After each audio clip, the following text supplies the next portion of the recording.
मोक्ष प्राप्त करने के लिए लोगों को क्या करना चाहिए? मोक्ष प्राप्ति का सर्वप्रथम सूत्र कोई गुरु है। बिना गुरु का कोई संसार में मोक्ष प्राप्त नहीं कर पाया।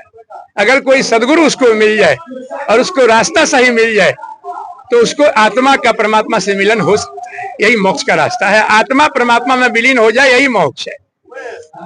कैसे समझ पाएंगे कि हमें अच्छे गुरु मिल गए, ये गुरु हमें परमात्मा से मिलवा सकते हैं? संसार के भीतर गुरुओं के नाम पर बहुत सारे लोग अपने अपने ढंग को गुरु कहते हैं, लेकिन हमारे संतों ने अगर संत के पास जाने के लिए कहा है तो उन्होंने संत की परिभाषा भी बताई है। जैसे केमिस्ट्री में जल का सूत्र H2O है।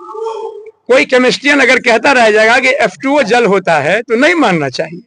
Hydrogen plus oxygen is equal to water. Oxygen और हाइड्रोजन दोनों मिलेगा, इलेक्ट्रिसिटी पास होगी तो जल बनेगा। ऐसे गुरुओं की परिभाषा हमारे संतों ने दी है। संत कबीर साहब ने कहा है कि गुरु गोविंद दो खरे काके लागू पाए, बलिहारी गुरु आपने जिन गोविंद दियो बताए। गुरु का मतलब जो हमें परमात्मा को दिखा दे। इन आंखों से परमात्मा नहीं दिखता। तीसरा नेत्र हमारा है, वो जब खुलेगा तब हमको परमात्मा दिखेगा। और गुरु मस्तक पर हाथ रख करके जब वो दिव्य ज्ञान देता है, दीक्षा देता है, उसी समय परमात्मा का दर्शन होता है।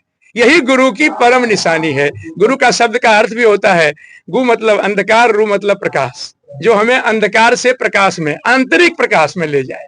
बाहरी प्रकाश में नहीं, अंदर में प्रकाश हो रहा है, उस प्रकाश को जो अंदर की आंखों से दिखा दे, वही मात्र गुरु है। उसके शरण में जाने से हमें मोक्ष की प्राप्ति हो सकती है। अभी महाकुंभ लगा हुआ है। महाकुंभ में लोग प्रत्येक दिन करोड़ों लोग स्नान कर रहे हैं। क्या स्नान कर लेने मात्र से लोगों को जो है पाप मुक्त हो जाएंगे? हमारे महापुरुषों के किसी भी क्रिया को समाज में गलत ढंग से प्रसारित किया गया। कुंभ में जो ज्योतिषीय गणना है वो वैज्ञानिक है।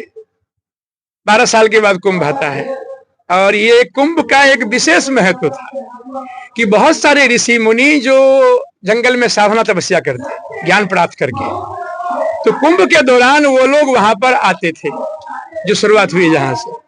और वहां जब वो जल में स्नान करते थे तो उनकी ऊर्जा जल से मेल खाती थी। हम सामान्य लोग जो परिवार के लोग हैं, जो बहुत सारे कर्म कैसा करते हैं, वहां जाने से अगर उस संतों के ऊर्जा रूपी जल से हम ओतप्रोत होते थे तो मेरे भीतर में वो ऊर्जा कनेक्ट करती थी।